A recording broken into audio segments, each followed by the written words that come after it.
வணக்கம். வாங்க இன்னைக்கு நாம ஜவ்வரிசி பாயாசம் எப்படி செய்யுதுன்னு பார்க்கலாம். அதுக்கு 1 கப் அளவு ஜவ்வரிசி எடுத்து அதை நல்லா தண்ணியில் 2-3 டைம் கழுவிட்டு ஒரு 2 டம்ளர் தண்ணி ஊற்றி ஊற வச்சுருக்கேன் 2 மணி நேரத்துக்கு முன்னாடியே. அதுக்கப்புறம் பார்த்தீங்கன்னா 1 கப்பு பால் எடுத்து அதையும் நானும் காய்ச்சி வச்சுருக்கேன். இப்போ ஜவ்வரிசி பாருங்கள் 2 மணி நேரம் கழித்து நல்லா ஊறிடுச்சு. இப்போ சட்டியில் நெய் ஊற்றிக்கலாம்.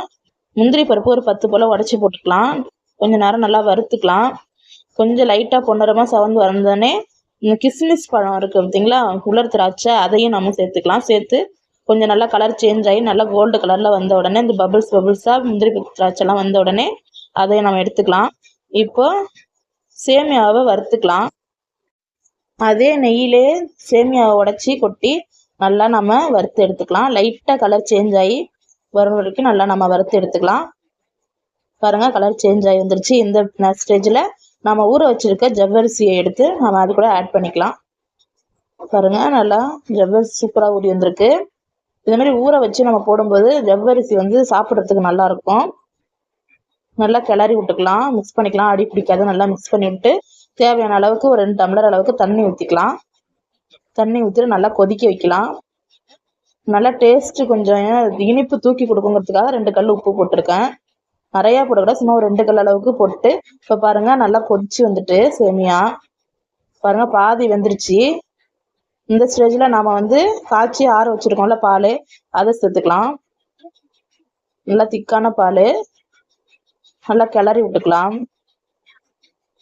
நல்லா கிளறி விட்டுட்டோம்னா ஏற்கனவே பால் நம்ம காய்ச்சிட்டோம், பச்சை பால் கிடையாது. அதனால சும்மா ஒரு கொதி வந்தால் போதும்.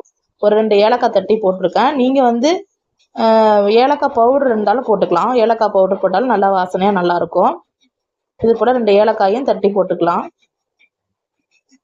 இப்போ நல்லா கிளறி விட்டுட்டு இப்போ 1 கப் அளவுக்கு தேவையான அளவுக்கு நமக்கு சர்க்கரை ஆட் பண்ணிக்கலாம். ஜீனியை ஆட் பண்ணிக்கலாம். நீங்கள் நாட்டு சர்க்கரை சாப்பிட்னா நாட்டு சர்க்கரை கூட நம்ம ஆட் பண்ணிக்கலாம்.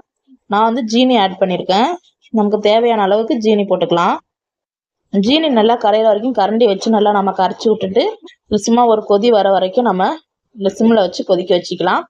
அடி பிடிக்காத நம்ம கிளறி விட்டுக்கலாம். இப்போ நம்மளோட சேனலில் நீங்கள் மறக்காமல் சப்ஸ்கிரைப் பண்ணுங்கள். நிறைய வீடியோஸ் நம்மளோட சேனலில் குக்கிங் வீடியோஸ்லாம் சிம்பிளான வீடியோஸ்லாம் இருக்குது, அதெல்லாம் பாருங்கள். இப்போ கடைசியாக நம்ம முந்திரி திராட்சை வறுத்து வச்சதை எடுத்து கொட்டிட்டு நல்லா ஒரு கிளறி விட்டுட்டு இறக்கிடலாம். நம்மளோட சுவையான சூப்பரான ஜவ்வரிசி பாயாசம் ரெடி ஆயிடுச்சு. தேங்க்யூ ஃபார் வாட்சிங். மறக்காமல் நம்மளோட சேனலை சப்ஸ்கிரைப் பண்ணுங்கள்.